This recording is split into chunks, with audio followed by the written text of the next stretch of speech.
Boa noite a todos que estão entrando, chegando.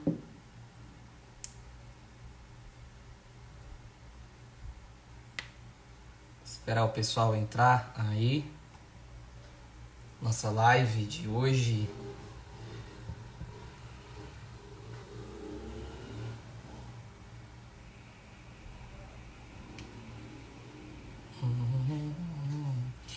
Hoje aconteceu um imprevisto, nós não vamos ter a presença do pastor Rômulo, mas nós vamos então fazer hoje uma pequena revisão de tudo que a gente tem visto até aqui. Então eu vou esperar o pessoal entrar para poder eu falar direitinho sobre isso, sobre o que nós vamos falar hoje, como é que nós vamos fazer amanhã, que será o nosso último dia de live sobre esse assunto. Então, esperar o pessoal entrar para poder a gente iniciar a nossa live.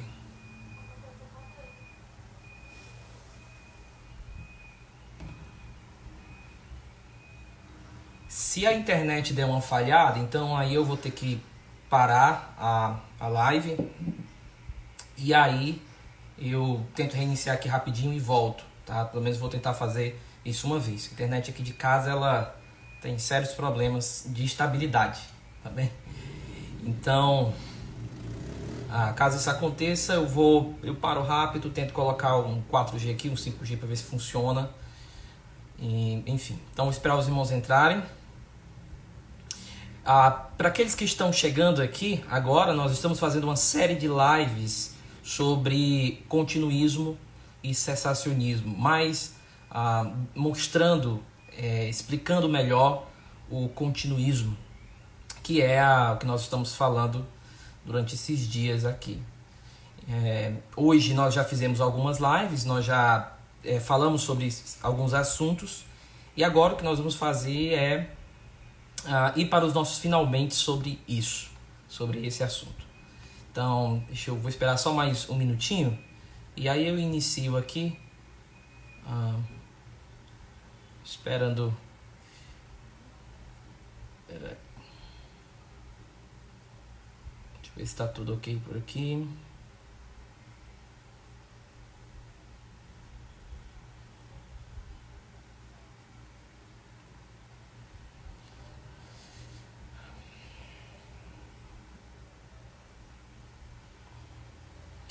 Então, como é que nós vamos fazer? Amanhã nós vamos fazer um momento aqui de perguntas e respostas. É um momento onde nós vamos dialogar com vocês. Você pode colocar a sua pergunta, pensar na sua pergunta, e amanhã eu e o pastor Rômulo, nós vamos estar respondendo aqui, respondendo as suas perguntas, tá? Então, amanhã vai ser só para isso, só para esse diálogo diretamente com perguntas dos irmãos. Já tem algumas, acredito que já deve ter muitas perguntas, né? Mas amanhã vai ser um dia para isso. Hoje eu gostaria só de fazer alguns apontamentos a mais, tocar em alguns outros pontos sobre o continuismo, dom de línguas, dom de profecia. Eu queria só fazer esse panorama geral sobre o que nós temos visto, e amanhã então a gente termina nesse ponto, ok? Então eu vou começar. O que nós temos visto? O nosso grande ponto, nosso grande intuito aqui, meu e do pastor, foi mostrar para os irmãos um pouco sobre o continuismo, sobre a continuidade dos dons espirituais. Isso tem muitos motivos. Muitas vezes os continuistas, eles são colocados... Deixa a moto passar aqui. Eles são colocados como geralmente indoutos, sem muita exegese, com sérios problemas de interpretação bíblica. E por que isso acontece? Porque nós vemos muitos excessos, é óbvio, isso existe muitos excessos dessa posição, em outros meios denominacionais ou então movimentos evangélicos, e muitas pessoas olham para esses movimentos evangélicos e assim denominam aquilo de continuismo bíblico, enquanto nós não podemos fazer isso de imediato. Por quê? Porque nós devemos olhar primeiro e analisar primeiro as escrituras. Então a nossa ideia foi trazer um melhor esclarecimento exegético e prático dessa posição chamada continuismo, ou pela continuidade dos dons. O grande questão é que no Brasil nós começamos a desenvolver o conceito de catolicidade. O conceito de catolicidade é porque nós temos uma espécie de núcleo evangélico e todos podem ficar unidos nesse núcleo evangélico, nesse núcleo de doutrinas ou de ensinos, aonde por conta que todos concordam com esse núcleo, eles afirmam que são irmãos. Então a catolicidade é porque eu tenho ali pessoas de toda classe, de toda posição social, abrange ali todos os cristãos, independente do que seja, num só momento, numa só catolicidade, numa só unidade. Entretanto, catolicidade não pode ser desculpa para a gente não falar sobre certos assuntos. A catolicidade, ela não vai me dizer que eu devo parar de falar de assuntos que diferem do outro simplesmente porque esses assuntos não são ditos essenciais.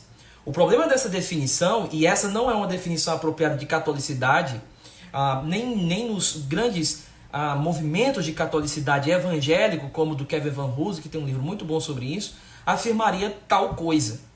Por quê? Porque dentro daquela comunidade especial existe um modo vivendo, existe uma forma de viver. E se eles acreditam naquilo, esse modo de viver tem que ser alimentado, ele tem que ser bíblico. E o diálogo entre as partes tem que existir. Catolicidade não pode ser motivo de ser isento de tomar certas posições.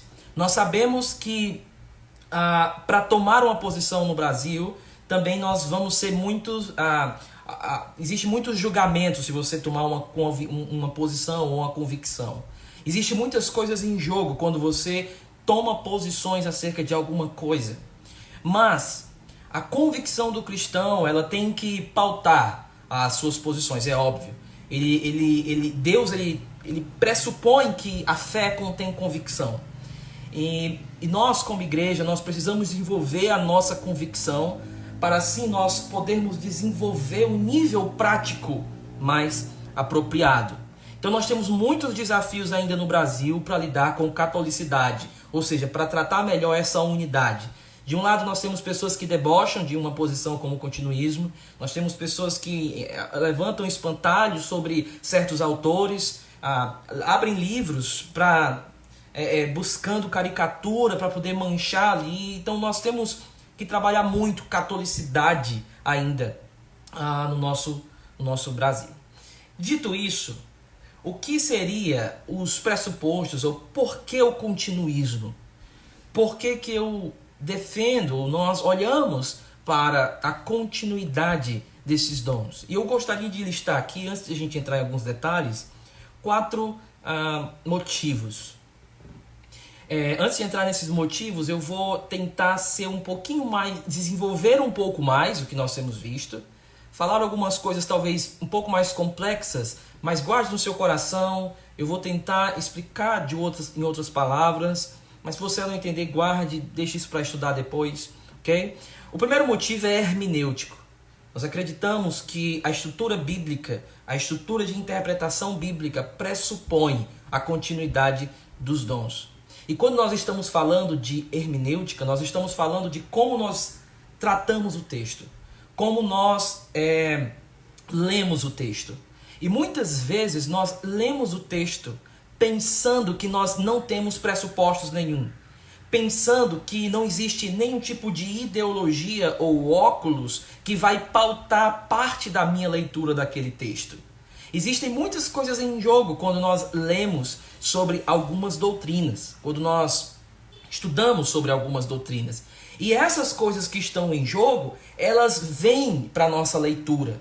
Então, o cristão ele não deveria defender uma posição filosófica ingênua, um positivismo ingênuo, achando que ele pode ler as escrituras sem trazer para sua interpretação algum tipo de pressuposto, algum tipo de ideologia, algum tipo de questões que vão pressionar ele ao interpretar o texto. Ora, se você observa no rádio, na televisão, várias pessoas abusando dos dons, muitas vezes falsificando os dons, na hora que você for ler isso, obviamente que você vai levar isso para o texto, essa pressão.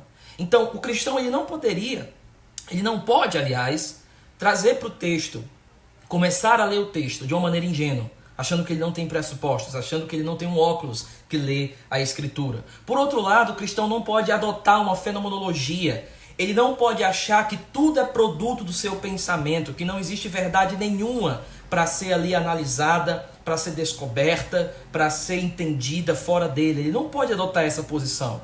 Talvez uma posição hermenêutica, uma forma de abordar o texto mais apropriada seria o realismo crítico. Alguns autores têm adotado isso. Kevin Van Hoosen tem adotado o realismo hermenêutico. N.T. Wright tem adotado o realismo crítico. O que seria o realismo crítico? Eu sei dos meus pressupostos e eu sei que quando eu leio um texto eu vou carregar algo meu para dentro desse texto.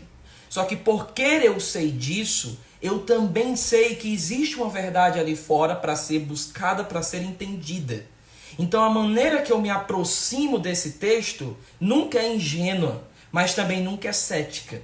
Eu sei que existe uma verdade, mas eu sei dos perigos na interpretação que eu vou carregar para dentro dessa verdade. Isso seria, em termos bastante básicos, a ideia de realismo crítico. Eu me aproximo do texto em termos de diálogo, porque eu sei que eu estou trazendo algo para aquele texto. Então é uma espiral. Eu leio o texto com algo meu, só que o texto ele vai transformando, vai mudando aquilo que eu cheguei com ele no texto, os pressupostos, a ideologia. Mas para que isso aconteça, eu preciso estar aberto ou pelo menos consciente ao máximo desse perigo. E quando nós estamos tratando de uma hermenêutica dos dons, o que as pessoas geralmente fazem? Elas entendem que elas não têm, elas vão começar a ler o texto, aliás, de uma forma ingênua. Como se as aberrações do falar em línguas por algumas pessoas não tivessem na cabeça dela quando ela pensa em 1 Coríntios. Só que qual é o problema? É quando você não traz uma maior consciência desses perigos, você simplesmente vai dizer, mas isso aqui não existe para hoje. Por quê? Porque isso que acontece hoje é mentira, não pode ser verdade. Então eis um perigo hermenêutico na hora da leitura bíblica. Tá? Pegar as coisas externas e por medo dessas coisas externas, não relevar as evidências textuais. Então, o continuismo, ele trata esse realismo crítico e, ao mesmo tempo, ele olha para passagens e para estruturas bíblicas que claramente ordenam o buscar com zelo os dons, especialmente o dom de profetizar. Então, essa seria a base. É a hermenêutica do texto. Dentro dessa hermenêutica do texto vem o segundo ponto, que é fatores históricos. E aqui, quando eu falo fatores históricos, fatores hermenêuticos, isso aqui não é só a base do continuismo. Também deve servir como a base prática do seu continuismo. Okay? Então, primeiro, uma boa hermenêutica, uma boa leitura bíblica. Segundo, o fator histórico. Nós temos vários citações de pais da igreja, como Orígenes, que reconhece os dons espirituais. Nós temos Tertuliano, nós temos outros, nós temos Justino Martin, que reconhece a continuidade dos dons, a continuidade do dom de profecia. Bem, é no período pós-apostólico. Se há uma cessação de dons no período pós-apostólico, nós precisamos interpretar muito bem essas citações dos pais pós-apostólicos que pressupõem a continuidade dos dons. Não estou dizendo que isso resolve tudo, só estou dizendo que quando nós estamos falando de abordar uma posição chamada continuismo ou cessacionismo, nós não podemos ser meninos e e fazer do nosso argumento somente o deboche. Precisa ter maturidade teológica para tratar, porque o assunto não é tão simples. Então, quando eu olho para fatores históricos, eu vejo os pais da igreja e vejo outras citações dos pais da igreja sobre a continuidade dos dons. Onde é que eu posso ver essa citação? Bem, eu não sei onde está ela em português, mas você pode ver no livro do Sam Storms, que ele lançou recentemente sobre o dom de línguas. Ele tem um apêndice gigante sobre citações dos pais da igreja sobre a continuidade dos dons. Então, primeiro, a hermenêutica. Segundo, fatores históricos. Nós olhamos para os nossos pais, nós olhamos para até antes de Agostinho, quando não se falava muito de cessacionismo. Em Agostinho, eu ainda tenho minhas dúvidas da minha interpretação da cidade de Deus, se de fato pressupõe-se uma cessação dos dons em Agostinho. Isso não é claro de forma nenhuma, mas os nossos pais praticavam os dons e nós temos exemplos dentro da história da igreja da prática desses dons. Então, a maneira que o continuismo deve abordar deve ser olhar para esse histórico e aprender com ele. Você quer ser um bom continuista? Olhe para praticar o continuismo de maneira saudável, então olhe para a história. Veja como as posições saudáveis da história abordavam o continuismo. Qual é o grande problema? É que muitas vezes a gente só olha para as aberrações, para essas coisas de hoje. Mas vamos olhar para a história, aprender com a história e entender que lá pode ter vários tesouros para a gente mergulhar, buscar e aprender a lidar com essa questão do carisma, dos dons do Espírito. Então, motivo hermenêutico, a hermenêutica bíblica que nos impõe a olhar textos no imperativo de buscar os dons, fatores históricos dos pais, e terceiro, um fator exegético. Qual é o fator exegético aqui? Quando nós pegamos textos como 1 Coríntios 12, 14, e nós fazemos análises exegéticos daquele texto, um continuista ele vai olhar para essa análise e vai dizer o seguinte: em nenhum momento esse texto deixa claro a cessação dos dons. Exegeticamente, não deixa claro. Não deixa de forma nenhuma. Por quê? Porque Paulo diz que as línguas cessarão, mas o limite do tempo para a cessação dessas línguas, dessas profecias, ele coloca na vida do perfeito, da realidade perfeita da era por vir. Nós dizemos no já e ainda não. O perfeito vir é tirar o ainda não, estabelecer o 100%, o total já do cristão. Então, aquele texto não pressupõe isso. Alguns vão dizer, mas é porque você tem que entender que o verbo ali está na voz média no grego. Voz ativa, sujeito, praticação, passiva, recebe, e ali está na voz média, ou seja, os dons iam cessar por si mesmo. Ninguém ia cessar. Bem, isso mostra uma ignorância da língua grega, mostra uma ignorância da própria voz média e mostra uma grande falácia gramatical. Porque ninguém pode descansar uma doutrina em cima de um único fator gramatical chamado voz verbal. Não se pode. Diferente do que muitos pensam, a voz média do grego não tem nada a ver com a nossa voz reflexiva. E muitos eruditos, e vamos pegar aqui o principal, amado por todos, para deixar dessa forma, o próprio Robertson, ele anularia completamente essa posição de que porque está na voz média, vai cessar por si mesmo. Pelo amor de Deus. A ideia da voz média é que existe um envolvimento do sujeito. Existe um envolvimento ali do próprio sujeito. Ele está envolvido naquela ação. Ele não está só praticando, ele não está só recebendo, ele está completamente envolvido. Então, quando ele diz que as línguas cessarão, ele está dizendo, olha, vai chegar um dia onde esse envolvimento dos dons, ele vai acabar. Vocês não estão envolvidos, agora vocês estão envolvidos nos dons. Mas vai chegar um dia que vai acabar, quando o perfeito. Então, olhando exegeticamente, nós, como continuistas, não olhamos para o texto como fechando. Alguns dizem, mas não fecha aí. Qual é o sensacionista que diz que fecha? Nem todos. Mas isso poderia nos ensinar melhor sobre catolicidade. Eu insisto nisso. Se não há uma clareza, é melhor estudarmos melhor sobre isso. O último motivo, a base de ser um sensacionista, além de hermenêutico, histórico, exegético, eu tenho o motivo escatológico. Os últimos dias do Novo Testamento são dias que são estabelecidos, um período de tempo estabelecido, aliás, que vai da ressurreição, o estabelecimento do pacto da nova aliança, até a vinda do Messias final. Aqui está os últimos dias. Quando nós olhamos os textos bíblicos em Atos, nós observamos que o que marcaria os últimos dias era a presença desses dons, a presença deles. Nos últimos dias, diz o Senhor. E quando o texto fala desses últimos dias, ele diz que eles profetizarão, seus filhos, as suas filhas e suas servas. O texto agora não coloca mais o ministério profético à luz de uma só pessoa, à luz de alguns indivíduos dentro da nova aliança, mas coloca agora o ato profético, a ideia da prática profética disponível para todos aqueles que fazem parte da nova aliança. Isso pelo menos me indica que existe uma diferença de ministério profético da antiga para a nova.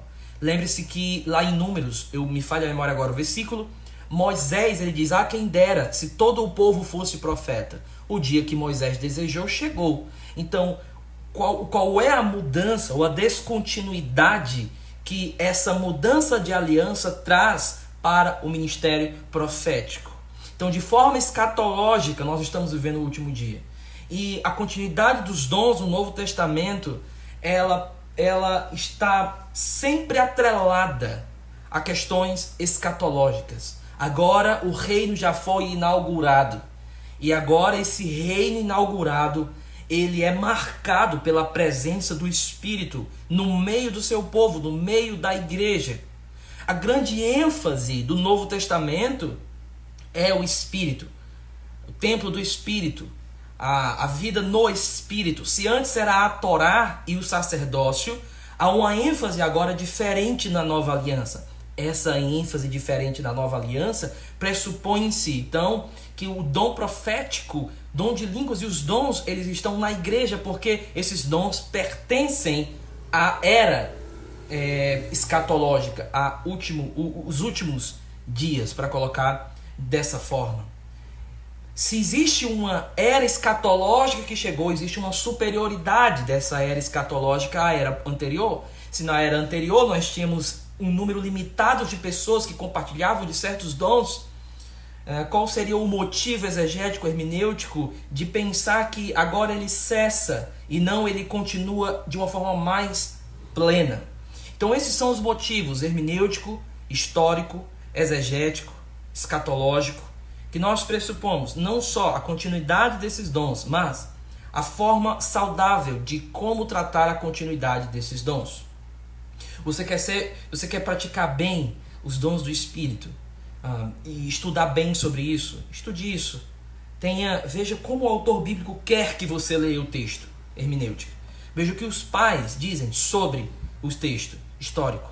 Reconheça as dificuldades do texto e a estrutura bem do texto exegético. E reconheça o tempo como igreja que você está vivendo em relação ao Antigo Testamento escatológico. São esses os motivos da continuidade do charismata, dos dons. E aqui nós podemos agora dar um próximo passo. Algumas posições, então, argumentam que entender dessa forma é perigoso, não bíblico, precisa ser repensado. Nós temos homens de Deus que defendem essa posição, homens sérios, e nós precisamos considerar algumas coisas aqui. Geralmente eles falam, e a argumentação pode ser colocada de 3 formas. A primeira é que o dom de profetizar no Antigo Testamento era uma revelação divina infalível. Então eles dizem o seguinte: o dom de profecia no Antigo Testamento era um dom de revelação infalível. Então tinha, assim diz o Senhor, era algo infalível. Não existe nenhuma mudança, segundo ponto, entre o ministério profético do Antigo e o ministério profético do Novo. A mudança ela é muito pequena, não é uma mudança muito acentuada. Ou seja, pressupõe-se então que os profetas do Novo também teriam uma revelação de Deus, obviamente, e infalível. Não podem errar. E terceiro ponto, eles vão dizer que esse ministério profético infalível revelacional, ele é a base da igreja. Ele só serve como fundamento. Essa seria a argumentação. Ele não serve para outras épocas da igreja, porque ele se viu apenas como fundamento. Talvez esse seja o melhor argumento da outra posição cessacionista dos nossos irmãos. Efésios 2:20. Só que o melhor argumento não significa o argumento final. É o peso dos argumentos que contam. E apesar de nós reconhecermos algumas dificuldades, esse texto não teria perigo, não tem problema. Entretanto, entender dessa forma é diminuir um pouco de toda a complexidade do dom profético. Vamos pegar alguma forma, um ponto aqui. Pense comigo. Se a revelação profética do Antigo Testamento ela era infalível, ok? É a revelação de Deus, o profeta não pode errar, e agora no Novo também é dessa forma. Nós vamos perder muitos textos do Antigo. Um desses textos, você deve lembrar, é quando Eliseu é avisado, 2 Reis 2:3, Eliseu é avisado de que o seu Senhor vai ser levado, Elias vai ser levado aos céus. Ele é avisado por um grupo de profetas. E Eliseu diz, ok, tudo bem, beleza.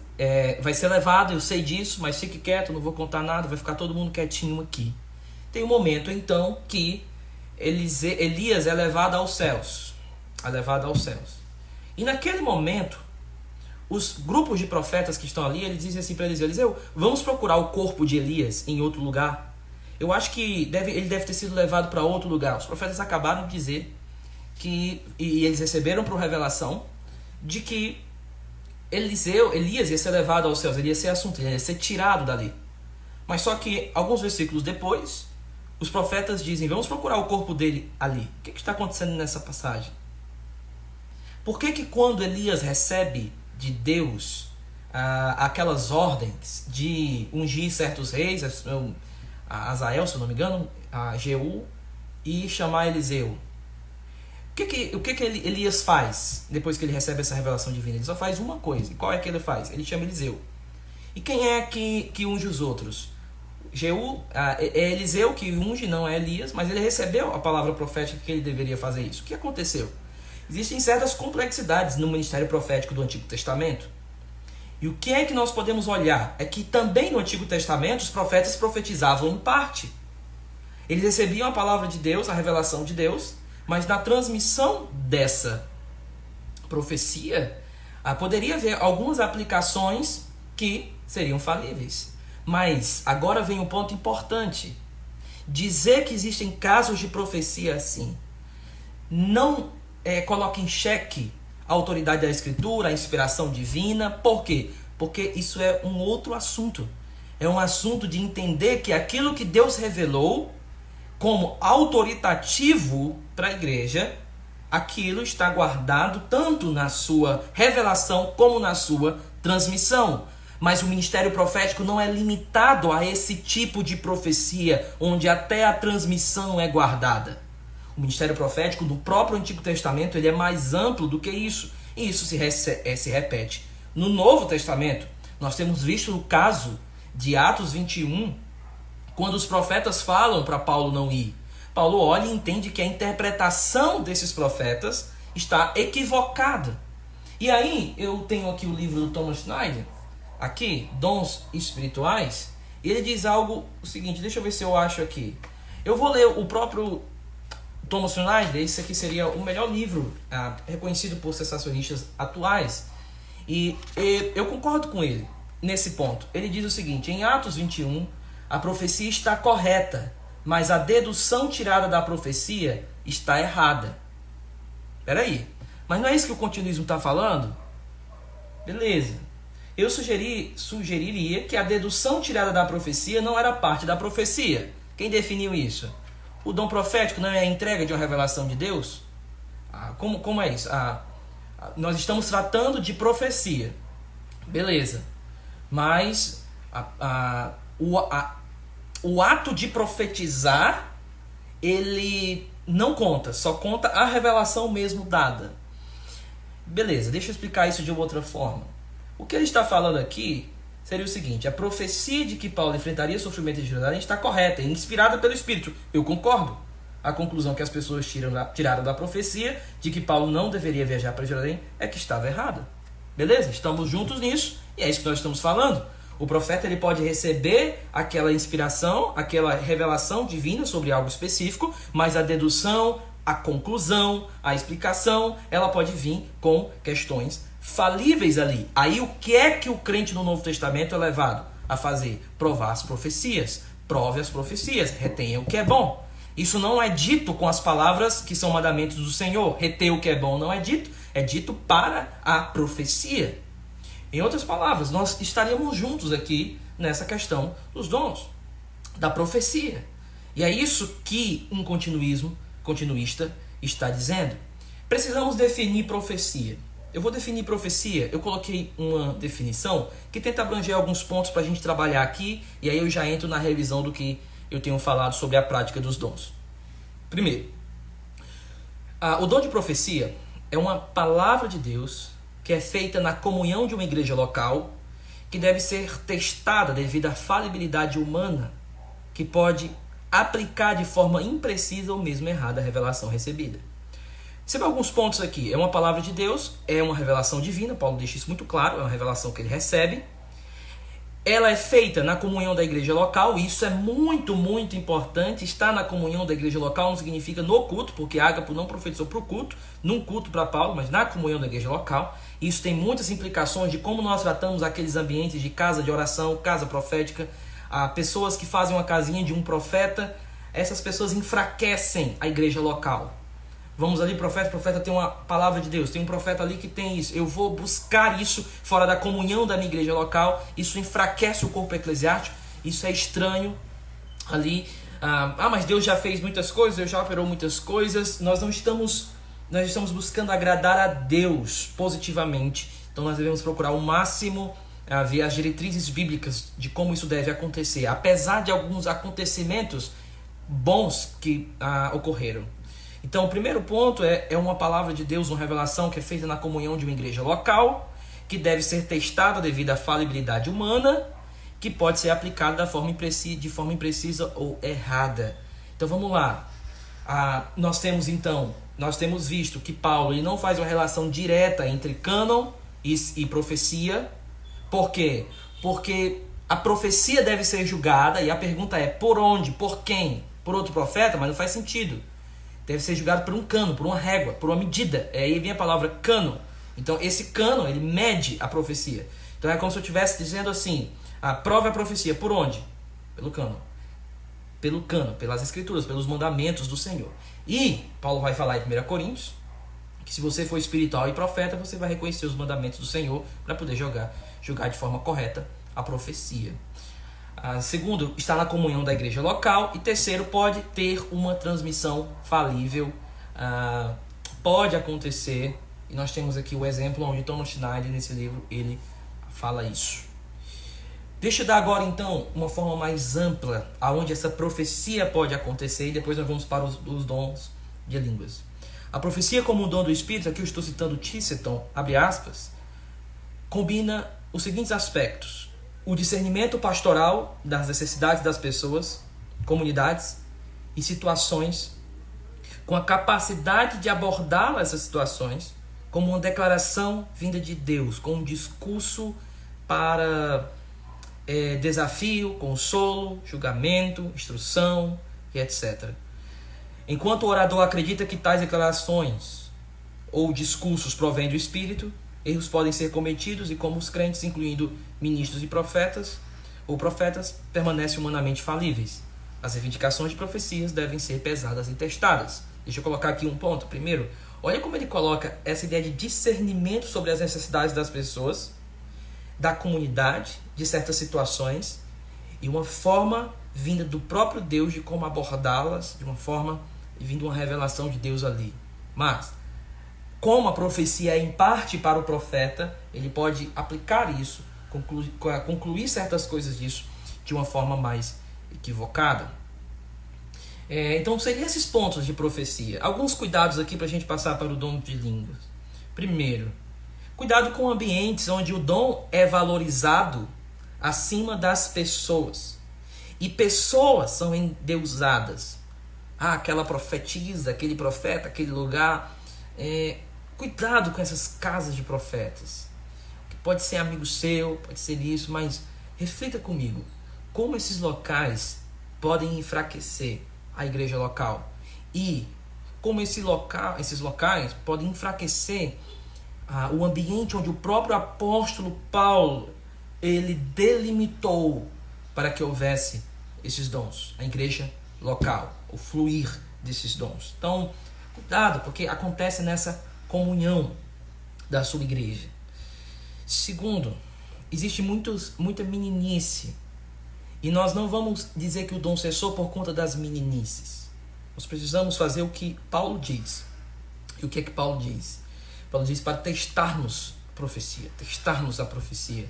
E o melhor lugar para testar a profecia é na comunhão da sua igreja local. Profecias podem não acontecer por vários motivos. Elas poderiam ser condicionais, elas podiam ser realmente falsas, o profeta aplicou errado. Existem várias questões ali. Por isso que há uma necessidade de uma igreja priorizar a palavra, a exposição das escrituras, para que essa igreja seja madura o suficiente para viver entre si e julgar, ter discernimento de espírito. Por último, terceiro, cuidado quando Paulo fala para não apagar o espírito. Isso é um perigo real na igreja. Apagar o espírito. Ele fala isso ali próximo do seu imperativo com profecia.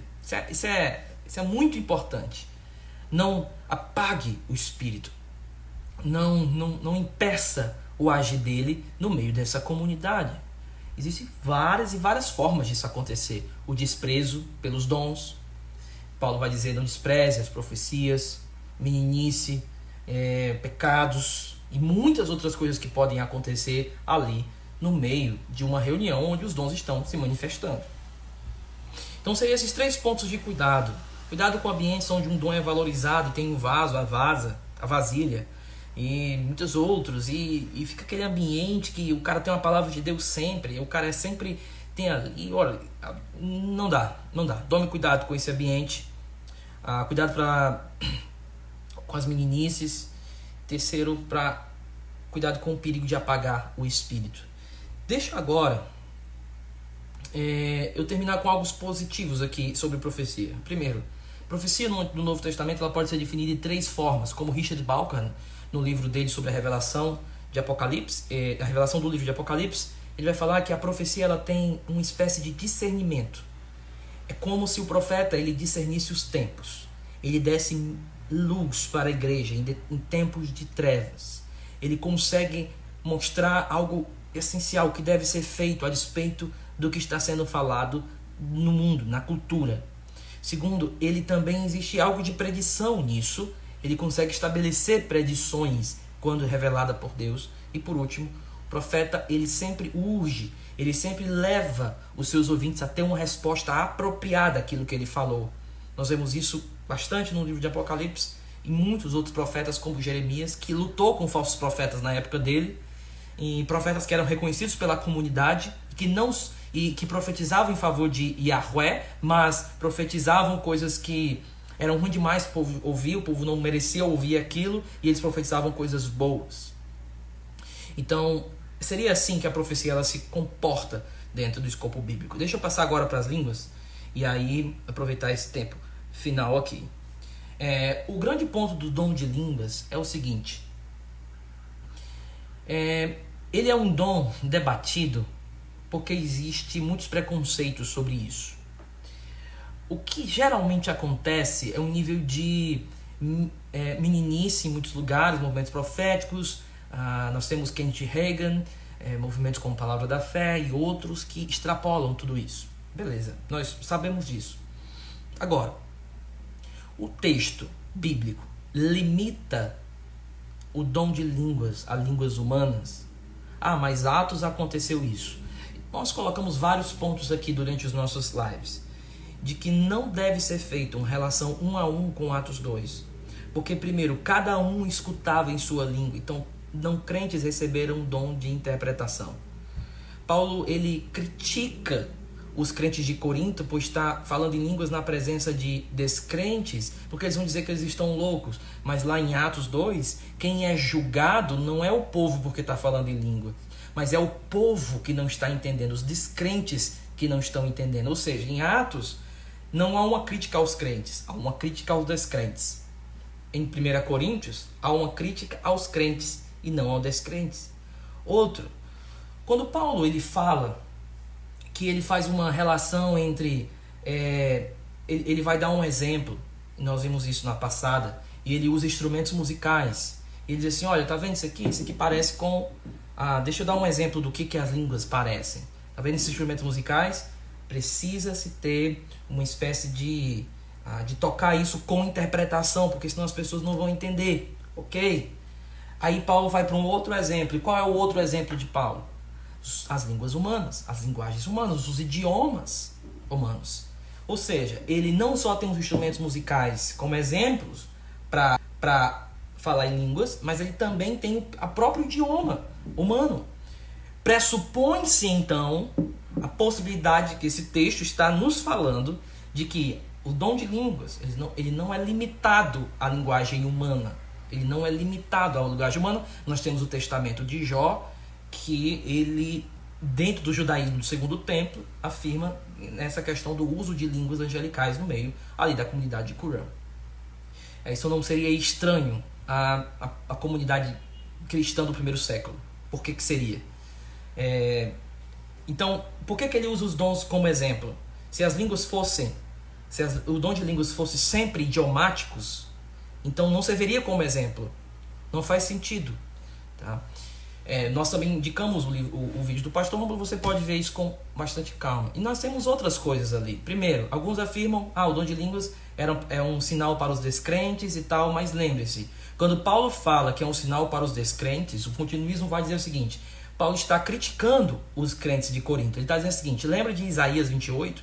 Lembra que Deus diz que depois que ele começasse a falar em outras línguas, esse povo não ia entender, eles iam ser julgados? Lembra disso, né? Então pronto, se vocês falarem em línguas estranhas e eles não entenderem, não vai vir salvação nenhuma para eles. Eles vão ser julgados. Isso é um sinal de juízo. Isso é um sinal negativo para eles. Não façam isso. É tanto que na estrutura ali, e faça um exercíciozinho de entender a estrutura, ele faz a relação entre línguas sem interpretação e profecia. E ele vai dizer o seguinte lá no final: olha, mas se tiver profecia, o descrente vai entrar e ele vai dizer: o Senhor está aqui. O que Paulo está dizendo? Então profetizem. Olha como profetizar traz mais benefícios para vocês. Isso, profecia é um sinal para vocês, porque o não crente vai entrar e vai dizer: Deus está aqui. É um sinal de que existe a presença de Deus aqui. Então falar em línguas ele não pode ser limitado a essa ideia. Era um sinal para o descrente por conta de Isaías. O continuismo vai dizer não. E outra, se for para evangelismo, vamos em Atos 2. Acontece evangelização lá? Bem, é uma evangelização estranha. Existe, na verdade, uma espécie de momento profético, histórico, redentivo acontecendo. Ok, é sempre para os descrentes? Por que Atos 10? Por que em outros lugares, os outros 2 lugares onde acontecem o Espírito Santo vem com as línguas, só tem crentes ali, não tem descrentes ali, não tem esse objetivo. O objetivo de línguas para Paulo é edificação pessoal e edificação para a comunidade, quando eu tenho ali interpretação para a comunidade. Paulo então vai usar um termo em 1 Coríntios chamado a variedade de línguas. Agostinho, tá vendo? É a variedade de línguas, porque pode ser inglês, pode ser português, pode ser isso, pode ser aquilo outro. Só que então, é aí que é o ponto. As pessoas, elas definem glossa ou outros termos lexicais para línguas, variedades, sem estudar, basicamente. Mas existem possibilidades dentro do campo semântico de que ele não está falando de variedades do mesmo tipo, ou seja, humanas, mas variedades de tipos, não só humana, mas outros tipos. Por quê? Evidência lexical. Você pode usar várias teorias linguísticas que você chega a essa conclusão de que o campo semântico de variedade de línguas ele é bem mais amplo do que só dizer variedade do mesmo tipo. Eu posso dizer variedade de outros tipos. Variedade de línguas angelicais, a língua dos anjos, como ele mesmo fala em 1 Coríntios 3. Mas ali é uma hipérbole. Mas aí, pelo menos se é uma hipérbole, mas sinaliza a possibilidade de existência. Uma existência que ele estica para fazer uma hipérbole. Tá? Então, dentro disso, você pode observar que Paulo usa a ideia de variedade de línguas. Ele vai fazer essa relação de línguas humanas com o dom de línguas. Nós não podemos fazer essa relação direta entre Atos 2 e 1 Coríntios. Paulo fala que quem fala em línguas fala a Deus e não aos homens. Se fosse evangelismo, seria um evangelismo estranho. Você chega na frente da pessoa e você fica assim: ó Deus, salva esse rapaz, esse imundo na minha frente. Não faz sentido. O dom de línguas, ele fala a Deus. Paulo também diz que ele fala em mistérios. E ele fala em mistérios ali, e a palavra mistérios, alguns vão dizer, é o mistério do evangelho. E é um outro problema, é uma falácia. Eu achar que toda vez que a palavra mistério aparece no Novo Testamento, significa que vai ser mistério em termos de revelação agora da salvação aos gentios. Espera aí, primeiro, existe uma diferença. Paulo geralmente usa mistério em singular. Aqui, Paulo está usando mistérios no plural. Paulo pressupõe o falar em mistérios, pessoas não vão entender aqueles mistérios. Além disso, Paulo diz, eu falo mais do que vocês, muito mais do que vocês. Eu falo em privado, ali eu falo no meu lugar ali secreto com Deus. Eu me comunico com Deus ali no meu lugar secreto. Em mistérios, alguém vai dizer, ok, mas se é mistérios, não tem interpretação, por que eu devo falar então? Qual é o sentido de línguas? Paulo ele ora várias vezes para os Efésios, ele para os irmãos de Éfeso, ele diz o seguinte: olha que vocês entrem em um nível de intimidade que exceda todo entendimento. Existem níveis de oração, e Romanos 8, alguns vão usar para falar, o Espírito intercede com gemidos inexprimíveis. Existem coisas além do só entendimento, que Paulo coloca, além do entendimento, que também traz edificação naquele sentido. Ele vai dizer, quando eu oro, a mente fica infrutífera. Uma outra questão ainda dentro dessas línguas, e é só uma revisão aqui, tempestade de ideias, né? É que Paulo vai dizer que o dom de interpretação, ele é um dom. Imagine você comigo numa cidade cosmopolita, como 1 Coríntios, onde eu tenho várias pessoas chegando ali com várias nacionalidades, vários idiomas. Imagine que eles entram na congregação e alguém está falando em um idioma. E o pessoal diz assim, não fala não, porque precisa de interpretação, precisa de dom de interpretação, senão você vai colocar o descrente para fora. Aí o descrente ele diz assim, não, mas eu estou entendendo, ele está falando o idioma tal, eu estava lá, eu sei que idioma é esse aí. Mas ele não tem dom nenhum de interpretação ali. Imagine Paulo falando, então, eles falando ali na congregação, e dentro de uma cidade que pressupõe isso, que tinham várias línguas, vários idiomas, né, na cidade. Só que Paulo vai dizer, não esqueça, o dom de interpretação é um dom de interpretação e não simplesmente alguém que sabe ou aprendeu aquilo ali. Então, esse seria um outro ponto, né, de falar em mistério, falar a Deus e não aos homens, a diferença entre Atos e 1 Coríntios, as línguas humanas como exemplo, variedade de línguas. Não existe essa ideia de propósito evangelístico, tendo em vista que Paulo está usando esse exemplo de Isaías de uma forma mais negativa do que positiva. Deixa eu ver outra coisa aqui. Paulo também diz que fala mais do que todos eles. Eu falo mais do que vocês, eu falo muito mais em línguas do que vocês. Alguém diria, Paulo, mas qual é a vantagem? Tem irmãos ali que também, eles falam vários idiomas. Seria realmente idiomas? Ok, mas por que Paulo fala mais do que eles? Não, é porque Paulo fala uma quantidade a mais. Só que Paulo, no texto, vai dizer que ele faz isso no privado, no silêncio, no sozinho. Então, todas essas evidências, nós não podemos simplesmente dizer o seguinte, é doideira achar que é línguas celestiais. Outra coisa, imagine comigo, e aí, deixa eu ver aqui o meu tempo. Ok, imagine comigo que um descrente ele entra na congregação. Ok, é uma hipótese, tá? E ele vê as pessoas falando em línguas lá. E de repente, uma pessoa chega e diz assim, não fala não, senão eles vão dizer que você está maluco. Só que qual é o sentido de dizer que uma pessoa está maluca porque está falando inglês? Não, ela não está maluca não, ela está falando inglês. Esse idioma aí é conhecido. Por que pressupor estar maluco? Não é porque estava falando todo mundo do mesmo jeito. Não é porque estava falando todo mundo ao mesmo tempo. O que pressupõe de se chamar maluco é porque estava falando sem interpretação. Então, entenda comigo.